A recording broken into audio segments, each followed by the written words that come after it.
Nueva ley de MIPYMES, mezquinas razones políticas de la dictadura y un fracaso seguro. ¿Cómo están, amigos? Bienvenidos a Noticias Importantes. Comenzamos. No hay que confundirse. Con MIPYMES o no, en Cuba no hay propiedad privada. Lo primero es no confundirse, pues cuando el gobierno quiera, legisla y se apodera de lo que sea. No obstante, 53 añitos después de que con la ofensiva revolucionaria el consolidado de calzado se apropiara de los cajones de limpiabota y los carritos de fritas pasaran a ser un importante activo del Estado, vuelven los cubanos a tener permiso, que es diferente de tener un derecho para construir empresas. Al fin ha sido publicada la ley de MIPYMES, que, en términos generales, puede homologarse con sus similares foráneas. Más allá de la obsoleta calificación por cantidad de empleados, aún tiene ambigüedades y limitaciones que las hacen especial, y no en el buen sentido, sino especial como crisis de los 90. Por ejemplo, siendo la escasez de capital el segundo obstáculo para desarrollar las empresas nacionales, el primero, claro, es el castrismo, que a su vez causa el segundo y todos los demás. Toda novedad económica tendente a suavizar el control estatal sobre la economía y dar espacio a la creatividad privada está incompleta si no facilita accesos a los recursos reales, aunque el Decreto Ley 46, en su artículo 5.6, reconoce que las MIPYMES tienen derecho a acceder a cualquier fuente lícita de financiamiento. No existen fuentes lícitas de financiamientos en un país sin ahorro privado debido a los salarios inferiores al umbral de la supervivencia. Una reforma monetaria que hace 8 meses licuó los pocos capitales monetarios acumulados y una inflación desconocida pero sin crescendo. Y para colmo, con el déficit actual de las empresas estatales y la incapacidad de la dictadura que monopoliza el sector financiero para acceder a préstamos internacionales por mala paga, este solo podría ofrecer financiamiento imprimiendo más de esos pesos que cada vez sirven para menos. Mejor recemos para que no lo haga. Hoy en Cuba, todo ahorro no es solo imposible. No confundir ahorro e inversión con uso racional de recursos, sino que es económicamente absurdo. Lo urgente sería importar ahorros. Sin embargo, la ley lo entorpece cuando el artículo 48, por mezquinas razones políticas, suscribe la posibilidad de ser socio de una MIPYME a residentes permanentes en la isla, lo que impide que la parte más capitalizada de la nación, sus emigrados, puedan participar de esta apertura, lo cual no es solo un tiro en el pie al propio desarrollo de nuestro país, sino una violación de los derechos a esos cubanos. En el mismo sentido, y por las mismas mezquinas razones políticas, el artículo 6A permite a las MIPYME importar de acuerdo con lo establecido en la legislación vigente, lo que imposibilita salir directamente al mercado internacional, teniendo que hacerlo mediante empresas estatales con un coste extra en recursos, tiempo, eficiencia y sobre todo en relaciones personales transnacionales.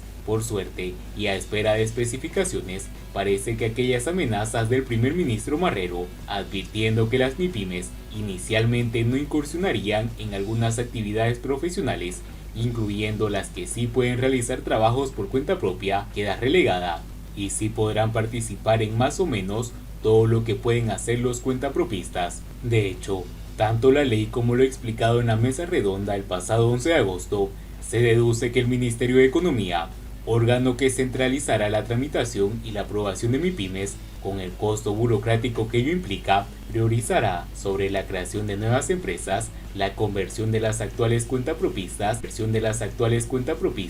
que superan los 3 empleados, límite superior designado para el cuentapropismo, con lo que inicialmente la incidencia de las MIPYMES en la economía será más nominal que real. Dos limitaciones importantes son la prohibición de poder ser socio simultáneamente en más de una MIPYME y la de no aprobación de las sociedades anónimas, personas jurídicas a las que las pequeñas empresas recurren en momentos de expansión para captar capital. ¿Por qué el gobierno impone estas limitaciones? No podemos más que volver a decir, por mezquinas razones políticas. Alarmante es la inclusión del sector estatal dentro de las MIPYMES en teórica igualdad con el sector privado.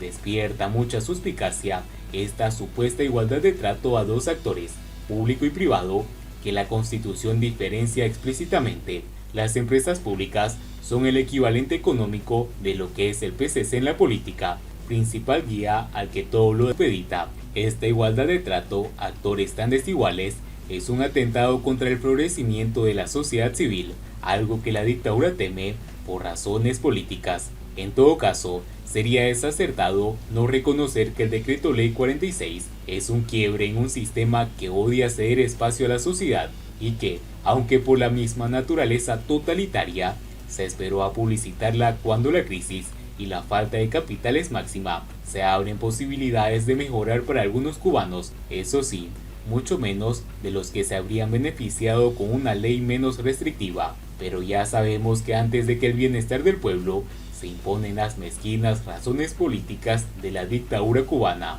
Pero vamos al origen. Las MIPYMES y el guión anticapitalista vienen de Fidel Castro.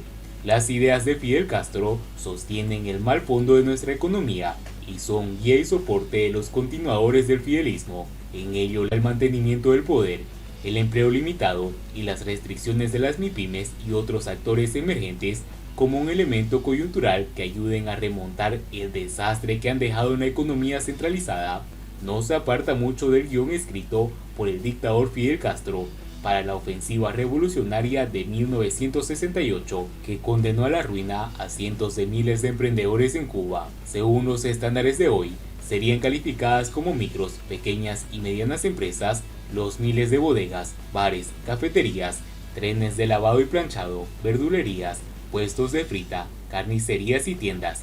Esos y otros tantos y diversos negocios que sería imposible contabilizar florecían en Cuba y la convirtieron en referente del buen hacer económico para América Latina y otros países del mundo.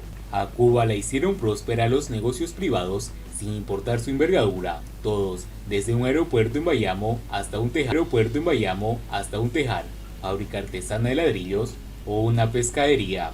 Durante la gran ofensiva revolucionaria de 1968, unos 50.000 pequeños comercios fueron intervenidos por el Estado. La consecuencia inmediata fue la merma considerable en la alimentación y en los servicios. Durante su alucinado discurso, el 13 de marzo de 1968, el dictador Fidel Castro leyó los resultados de una supuesta investigación del Partido Comunista en miles de comercios privados de algunos municipios de La Habana, a los que calificó como tugurios de contrarrevolucionarios, contrabandistas y antisociales. La pesquisa arrojó 1.819 que carecían de supuesta autorización legal para sus operaciones, 2.471 estaban en condiciones higiénicas regulares y 557 en muy malas condiciones. Esquizofrénicas razones fueron esgrimidas para preguntar a la muchedumbre reunida si estos pequeños comercios y establecimientos debían ser cerrados. En un acápite denominado Análisis Especial de Friteros, se explica que, de los 50 establecimientos investigados, se expandían pan con tortilla en 43 y en los restantes croquetas, minutas de pescados y fritas y un menor número papas rellenas, frituras de bacalao y sardinas, camarones, pescados, calamar, hamburguesa y café. En los datos obtenidos sobre los puestos de fritas y otros timbiriches análogos, se pudo apreciar a través de los informes que un gran número de individuos que intentan dejar el país realizan este tipo de negocios que les producen abundantes entradas que, a su vez, les permiten establecer vínculos y relaciones con lumpenps y otros elementos antisociales y contrarrevolucionarios, aseguró el dictador en aquella ocasión. Castro explicó que 499 de los propietarios tenían presentada la solicitud para salir del país y que 18 eran elementos antisociales y amorales, razones suficientes para cerrarles los negocios. En lo referente a la integración política, la investigación realizada por el Partido Comunista, que abarcó 2.056 dueños de comercios privados en La Habana, reveló que el porcentaje mayor de no integrados a la revolución, 95,1%, correspondía a propietarios de puestos de fritas. El dictador Fidel Castro sentenció: "No hicimos una revolución socialista para que burgueses, parásitos por cuenta propia, propietarios y otros elementos antisociales vivan del sudor de los trabajadores. Aquí nunca volverá el empleo privado, jamás volverán los timbiriches. Esas ideas sostienen el mal fondo de nuestra economía, son guía y soporte de los continuadores del fidelismo. En ello les va el mantenimiento del poder. Por ello, por esa mentalidad, no fructificarán las MIPYMES, Ese es el origen del fracaso económico en Cuba y la grave crisis económica provocada por el comunismo de compadres. Y bien amigos, así vamos terminando las noticias importantes del día de hoy. Por favor ayúdennos compartiendo las noticias con sus amigos, familiares y así poder llegar con la verdadera realidad de Cuba a muchas más personas. Patria y vida mis hermanos, nos vemos.